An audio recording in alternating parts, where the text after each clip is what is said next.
É isso aí, nós estamos aqui para dar continuidade com a nossa terceira aula de bibliologia, tá certo? E desta feita, continuando aí com a reflexão que nós estávamos na última aula, nós vamos falar sobre alguns exemplos de textos equivocados. Nós falamos aí demos algumas pinceladas aí sobre os problemas que nós temos na nossa tradução, né? Isso faz parte de tradução. Toda tradução ela está sujeita a alterações, né? E nós já falamos sobre isso aqui, até porque quando o intérprete, o tradutor não consegue encontrar uma palavra que corresponda com os ideais, ele coloca uma da sua crença, da sua imaginação, daquilo que ele acredita, para conseguir dar sentido e resultado à sua tradução, tá certo? E nós vamos aqui ver que, por exemplo, em Atos dos Apóstolos, no capítulo 16, do versículo 31, tá certo? Existem vários textos bíblicos que são equivocados na interpretação, como esse texto aí que nós citamos de Atos dos Apóstolos, capítulo 16, versículo 31. Apanhe aí sua Bíblia e veja conosco Atos dos Apóstolos, capítulo 16, versículo 31. E eles responderam: crê no Senhor Jesus Cristo e serás salvo, tu e a tua casa. E eles responderam: crê no Senhor Jesus Cristo e serás salvo, tu e a tua casa. Precisamos, outro de nós ouvimos promessas de pessoas afirmando que quando alguém crê em Jesus como Salvador, que toda a família dela obrigatoriamente tem que ser salva, porque está escrito: crê no Senhor Jesus Cristo e será salvo tu e a tua casa. Agora, vamos parar para analisar que eu particularmente já vi muito isso acontecer. Se você parar para analisar, acredite que você também vai lembrar de pessoas que estão anos e anos na igreja e a família não é salva. Ora, mas não está escrito, conforme nós confiamos, conforme nós aprendemos, conforme a nossa tradição, não está escrito: crê no Senhor Jesus e será salvo tu e a tua casa. Nós ouvimos muitas afirmativas dessa natureza, muitas pregações nessa natureza. Agora a pergunta é: em que contexto carcereiro e sua família seriam salvos? Esta é uma das perguntas que precisamos fazer quando lemos esse texto. Crê no Senhor Jesus Cristo e será salvo tu e a tua casa, tendo em vista que na prática isso não acontece, na prática isso não funciona. Então por que não funciona? Por que na prática não funciona? Alguma coisa está errada. E a palavra de Deus não está errada. Entendeu? O problema está em algum contexto, em algum desvirtuamento, mas não é a palavra de Deus que está errada. Não é a palavra de Deus que está com o problema. O problema está exatamente nas interpretações, na maneira de interpretar. Porque a primeira pergunta é: em que contexto o carcereiro e sua família seriam salvos? Uma outra pergunta que deveríamos fazer é: a que salvação Paulo se refere? A do inferno ou a da sua vida? A que salvação Paulo está se referindo quando o carcereiro pergunta: o que eu faço para ser salvo? No versículo 30, e no versículo 31 ele responde: crê no Senhor Jesus Cristo e será salvo a sua casa. A que salvação Paulo está se referindo? A salvação do inferno ou a salvação da sua vida? Vamos ver os versículos 23 e o 24 aí, de Atos 16, que é contexto. Versículos 23 e 24. Aí o texto diz assim, ó, e depois de batizar-lhes, ou melhor, e depois de fazer-lhes muitas chagas com os açoites, os lançaram na prisão, intimando o carcereiro que o guardasse com muita segurança. Então, recebendo tal mandamento ou mandado, ele, isso é, o carcereiro, os lançou no calabouço e sujeitou seus pés ao tronco. Observa aí que, se você pesquisar, você vai perceber que quando um prisioneiro era colocado na cadeia com essas recomendações, o contrato do carcereiro com as autoridades era dar a própria vida caso aquele prisioneiro escapasse. A prova é tão clara que o texto diz que quando o carcereiro viu as portas das cadeias abertas, ele puxou da espada para suicidar. E agora a outra pergunta é, por que o carcereiro puxou da espada para suicidar, para se matar, apenas porque um prisioneiro fugiu? Apenas porque um prisioneiro escapou? Por quê? Qual a profundidade que leva alguém a se suicidar porque o outro escapou? Então, tudo indica que se o carcereiro, nas recomendações que lhe foram passadas aqui, nos versículos 23 e 24, se ele deixasse esse prisioneiro, no caso Paulo, fugir, ele seria morto. Primeiro mataria ele diante da sua família e depois mataria sua família também. Isso é para ficar de exemplo para que nenhum carcereiro usasse de bom senso, de apadrinhamento para facilitar a fuga de alguém. Entendeu? Esse é o tipo de lei do contexto que o carcereiro está. Então, quando Paulo fala para ele, crê no Senhor Jesus Cristo e serás salvo, tu e a tua casa. Evidentemente que a salvação que Paulo está se referindo não é a salvação do inferno, não é a salvação da condenação eterna, é a salvação da vida, porque tanto o carcereiro com a sua família seriam mortos caso aqueles prisioneiros escapassem. E como o carcereiro viu, né, as portas abertas e ele julgou, diz aí o texto, o contexto, que ele julgou que todo mundo tinha ido embora. Então ele saca da espada para se matar, para suicidar. Por quê? Todo jeito ele ia morrer mesmo. Então era melhor ele se suicidar do que a família dele ver ele morrer. Entendeu? Porque a execução era exatamente levar ele junto com a família, matava ele diante da família para a família ver, e aí depois executava a família também. Entendeu? Ou às vezes acontecia o contrário. Dependia muito da administração, né, de quem estava administrando, pois acontecia o contrário também.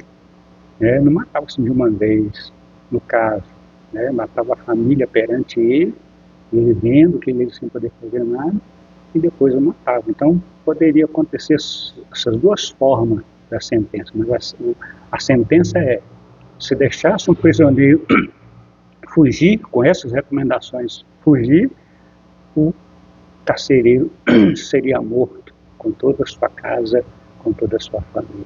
Então, a que salvação Paulo está se referindo, que o carcereiro seria salvo?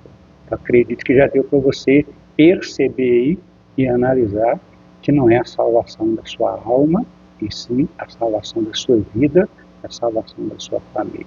Tá?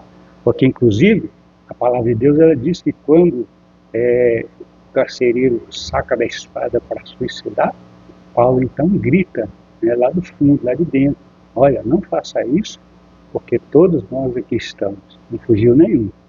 Então você não precisa morrer por causa disso. Sua família, você e sua família está salvo. Crê no Senhor Jesus, será salvo. Por quê? Porque Paulo é prisioneiro. A salvação naquele momento ali era a salvação da família, era a salvação da vida. Entendeu? Por isso, a expressão de Paulo, crê no Senhor Jesus Cristo e será salvo tu e a sua casa. Se você parar para analisar no contexto de salvação, existem, por exemplo, Jesus cura alguém e diz para ele, a tua fé te salvou. Jesus liberta alguém e diz para ele ou para ela, a tua fé te salvou. Então a salvação, ela está também no contexto de cura. A salvação, ela está também no contexto de libertação. A salvação, ela está também no contexto de livramento, nesse caso aqui do carcereiro, livramento da morte, né? Crer no Senhor Jesus Cristo será salvo da morte, tanto você como sua família, entendeu? É importante nós pararmos para analisar. Existem outros textos, né, que são deturpados, que são mal interpretados, que são mal... Estou dando aqui alguns exemplos, né? Vamos, por exemplo, seguir aqui um outro exemplo aqui. Eu acredito que deu para você, ficar claro aí para você, a questão aí de Atos 16 e 31, tá certo? O contexto, se você prestar atenção no contexto direitinho, ler o contexto, você vai entender o que eu estou te falando, o que eu estou te passando, tá bom? E aqui agora vamos, Deuteronômio capítulo 28, Deuteronômio capítulo 28, dos versículos 1 ao 5 apenas. Existem outros textos, mas mais versículos, mais textos, mas vamos ficar nesses 5 primeiros versículos aqui, ó. Diz assim: se atentamente os ouvires, Deuteronômio capítulo 28, e o versículo 1 ao 5. Se atentamente ouvires a voz do Senhor, teu Deus, observando todos os seus mandamentos, que hoje te ordeno. O Senhor, teu Deus, te exaltará sobre todas as nações da terra. E todas estas bênçãos virão sobre ti e te alcançarão, se ouvires a voz do Senhor, teu Deus. Bendito serás na cidade, bendito serás no campo, tá certo? Bendito serás o fruto do teu ventre, bendito serás o fruto do teu campo, bendito serás o fruto dos teus animais, o parto das tuas vacas e as crias das tuas ovelhas, bendito o teu cesto e a tua amassadeira, bendito serás quando entrares, bendito serás quando saís, e aí vai, né? Isso aí vai continuar falando sobre essa questão das promessas de Deus. Agora presta atenção que o verbo será não está preso ao tempo, tá? E está condicionado a um termo de consideração. O verbo será, né? Isso aí nós falamos para nós, bendito serás, né? Esse verbo aí, será, ele não está preso ao tempo, claro que não.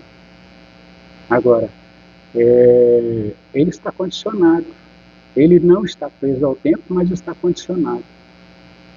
O será abençoado é universal. A bênção de Deus, ela é universal. Só que essa bênção de Deus universal, ela está condicionada a, vamos dizer assim, condicionada a deveres. Se ouvires a voz do Senhor teu Deus. Olha aí o condicionamento.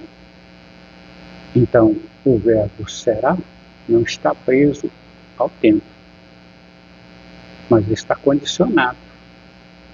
Ok? O verbo será não está preso ao tempo, mas está condicionado à obediência. Se ouvires a voz do Senhor teu Deus. tendo cuidado de guardar todos os seus mandamentos. Olha aí, todos os seus mandamentos. Se você ouvir a voz do teu Deus, contextualizando hoje, não é? Se você prestar atenção e permitir que a palavra escrita de Deus direcione você, conduza você, então a promessa vai cumprir. Caso contrário, a promessa não tem obrigação de ser cumprida. Caso não se obedeça, caso não se coloque em prática a restrição, tá? Porque há um condicionamento aí, né? Então, primeiro é se ouvir, se não ouvir, se não escutar, nada feito. Se ouvir a voz do Senhor teu Deus, ok. Se não ouvir a voz do Senhor teu Deus, nada feito, tá? Tendo cuidado de guardar todos os seus mandamentos. Se guardar os todos, olha, presta aí, tem que guardar todos os mandamentos. Guardou todos os mandamentos? Vai cumprir. Não guardou todos os mandamentos? Não vai cumprir. Ok? Jesus, inclusive, ele ensina lá em Mateus, capítulo 7, se eu não me engano, ele ensina que qualquer que tropeçar e ensinar esses mandamentos, por menor que seja, da lei, será réu do fogo do inferno. Por menor que seja. E o texto está dizendo aí, tendo cuidado de guardar todos os seus mandamentos. Então, quando é que Deus está obrigado a cumprir o bendito será? Bendito na terra, bendito no campo, bendito ao entrar, bendito ao sair, bendita a tua amassadeira, etc, etc. Quando é que Deus está obrigado a cumprir? Quando eu e você fizermos aquilo que a promessa está condicionada. A promessa está condicionada no se eu ouvir e se eu guardar todos os mandamentos. Se eu ouvir e guardar todos os mandamentos, então a promessa vai cumprir. Se eu não ouvir e não guardar os mandamentos, então a promessa não vai cumprir. Entendeu? Nos versículos 2 a 5 que nós lemos aí, o texto diz: todas estas bênçãos virão sobre ti e te alcançarão. Todas estas bênçãos virão sobre ti e te alcançarão. Mas quando é que todas estas bênçãos virão sobre ti e te alcançarão? Quando? Quando é que Deus cumpre a sua palavra? Quando é que Deus está obrigado a cumprir a sua promessa? Quando todos os seus mandamentos forem guardados. Simples assim. Quando é que Deus vai cumprir a promessa? Quando todos os seus mandamentos forem guardados. Por exemplo, nós temos outras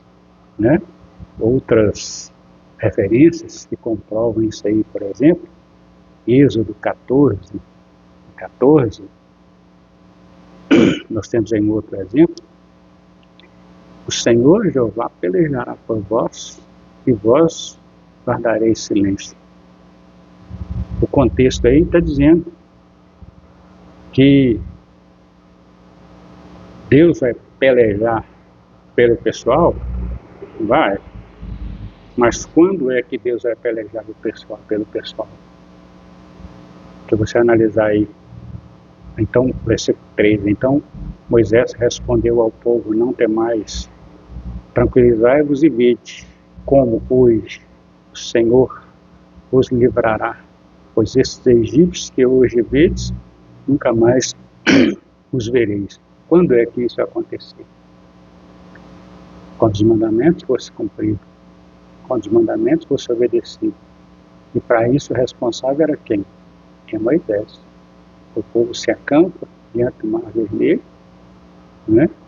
E aí começa a murmuração, começa a reclamação, começa a lamúria. E aí, o que é que Deus fala? O que é que Deus fala para Moisés? Manda o povo marchar. Se o povo não tivesse marchado em obediência à ordem de Deus, certamente teriam sido, né, destruídos por Faraó. Mas como o povo começou a marchar, e o texto afirma que quando eles tocaram o mar, as águas do mar, as águas se abriram. Agora, há uma descoberta arqueológica mostrando que onde Israel atravessou o mar, onde ele atravessou, era muito fundo, tá? Mas foi encontrado arqueologicamente uma ponte debaixo dessas águas. E o povo passou em cima dessa ponte. Agora, quem construiu essa ponte no mar? Quem abriu esse caminho no mar? Deus. O que Israel não podia fazer, o que o povo de Deus não podia fazer, Deus fez. Mas aquilo que eles podiam fazer, Deus não ia fazer. Marchar, andar, crer, confiar, partir para cima. Isso aí Deus não ia fazer. Agora, o que eles não podiam fazer? Vencer as águas. Então Deus, né, de alguma forma, ou abrindo, né, e eles passando em terra seca, como está escrito, ou criando uma ponte lá no meio das profundezas das águas, e fazendo com que o pessoal passasse, né, a pé enxuto. Não vai fazer diferença o detalhe, a forma. Vai fazer diferença que o milagre aconteceu.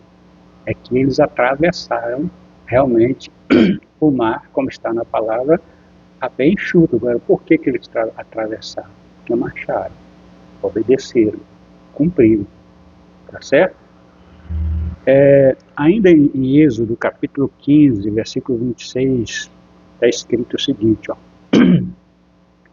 Se escutares atentamente a voz do Senhor teu Deus, e fizeres o que é reto aos seus olhos, e deres ouvidos aos seus mandamentos, e guardares todos os seus estatutos, então não enviarei sobre ti nenhuma das enfermidades que enviei sobre os egípcios, porque eu sou o Senhor que te sara. Bom, aí nós encontramos aí o quê? Que a promessa de Deus é que o povo que escutasse a sua voz e a sua palavra e fizesse o que era reto, ao condicionamento aí. A cura de Deus está presa ao tempo? Não. A cura de Deus não está presa ao tempo. Mas a cura de Deus, ela está condicionada à obediência. E na verdade, se você prestar atenção em um texto, a obediência, ela leva a você ter um corpo não doente. Não é o fato de ser curado de doença, é o fato de ter um corpo não doente. Por quê? Porque o texto está dizendo assim, ó, nenhuma das enfermidades que enviei sobre os egípcios virão sobre ti, porque eu sou o Senhor que te sara. Olha, se o texto está dizendo que das enfermidades que foi colocada sobre os egípcios não virá, então o texto está dizendo que o corpo não vai ficar doente. Sim ou não? O texto está dizendo que o corpo vai estar saudável, porque a doença não vem. A doença, né, os males, as enfermidades que foram colocadas sobre os egípcios, elas não virão sobre aqueles que guardaram a sua palavra, né, escutaram atentamente a voz do Senhor, fazer o que é reto aos olhos dele, dar ouvido aos seus mandamentos e guardar a todos os seus estatutos. O texto aí está dizendo que o corpo dessa pessoa vai ser saudável. O texto não está dizendo que o corpo dela vai estar doente e Deus vai curar. Não. O texto está dizendo que o corpo dessa pessoa vai ser saudável, porque as enfermidades não virão. As enfermidades não chegarão. As enfermidades não farão parte do corpo de alguém que obedece, de alguém que é fiel, de alguém que é leal, de alguém que teme a Deus de fato e de direito. Ok? É importante a gente parar para analisar e prestar atenção naquilo que realmente o texto está dizendo, né? Porque o texto está dizendo exatamente: se ouvirdes, se escutar atentamente a voz do Senhor teu Deus, Êxodo 15, 26, e fizeres o que é reto, e deres ouvido aos seus mandamentos, e guardares a todos os seus estatutos, então não virá, não enviarei, não virá sobre ti, não enviarei sobre ti nenhuma das enfermidades. Em outras palavras, o texto está dizendo que quem obedece a Deus, guarda os mandamentos, é fiel ao Senhor e não fica com, né, frescura, e tal, isso é de judeu, isso é... Não, é para nós. Se você é povo de Deus, é para você. Se você serve a Deus, então o mandamento é para você, é para mim, para nós. O texto está garantindo aí, se nós tivermos esse comportamento, o nosso corpo será saudável, nosso corpo não será doente. Por exemplo, quando eu vim para o Evangelho, eu sofri de 4 doenças desenganadas. Se eu não tivesse entregado minha vida a Jesus, eu não existia mais. Eu só existo porque eu entreguei minha vida a Jesus. Deus simplesmente, ninguém nunca pôs a mão sobre mim, ninguém nunca orou para mim, sem participar de campanha, nem nada. Nunca eu tenho nada contra isso aí. Não é isso não. Estou dizendo para você que quando nós tomamos uma decisão de obedecer a Deus, Ele cumpre a palavra dEle. No meu caso, eu já estava doente. No meu caso, eu já estava enfermo. Ok? Então o que Ele fez? Ele simplesmente arrancou toda essa enfermidade, todas as enfermidades. Pronto, meu corpo ficou sadio. E daí para cá não veio mais enfermidades. Até o presente momento. Não veio mais enfermidade, não veio mais doença. Por quê? Porque eu decidi um dia servir ao Senhor e obedecê-lo. E a cada dia que passa eu estou buscando, mas estou correndo atrás, razão pela qual nós estamos aqui nesse curso, né? No contexto em que a Bíblia foi produzida, é exatamente por quê? Porque eu corro atrás, eu busco, eu quero saber mais, eu quero conhecer mais, eu quero servir a Deus melhor, mesmo com todas as minhas fraquezas. Por isso nós estamos aqui, senão nem aqui eu estaria, senão nem aqui nós estaríamos. E graças a Deus que você também está aí fazendo esse curso, você também certamente tem interesse em crescer, em conhecer e servir a Deus melhor, tá certo? Parabéns para você, tá certo? Então é importante nós pararmos para analisar que toda a promessa de Deus, tem vários outros textos aí, tá? Se você continuar, tem vários outros textos que a palavra de Deus mostra com clareza que a promessa ela está condicionada ao dever. No Brasil se fala muito em direitos, direito da criança, direito do adolescente, direito do idoso, direitos humanos, mas você não vê falar nos deveres. Dever do adolescente, dever da criança, dever do idoso, não vê falar, não, só direitos. E aí nós pensamos às vezes que Deus é brasileiro, porque só tem direitos. Não, Deus não é brasileiro. Deus ele é insondável. Ele não tem um partido, uma nação, uma raça da qual ele pertence, não. Ele criou todas as raças. E pelo fato de nós estarmos acostumados a uma cultura de se dar um jeitinho para tudo, nós então colocamos na nossa cabeça que com Deus também é assim, vai dar um jeitinho. Não, não vai. A palavra é para cumprir. A palavra vai se materializar, ela vai se cumprir. O próprio Jesus foi claro quando estava dialogando com escribas e fariseus da ala ortodoxa. Ele foi claro a dizer: naquele dia eu não julgarei vocês, porque a palavra que vocês vão falar, essa vos julgará. Ok? A gente fica por aqui. Um abraço e até a próxima aula, na próxima semana, na próxima aula.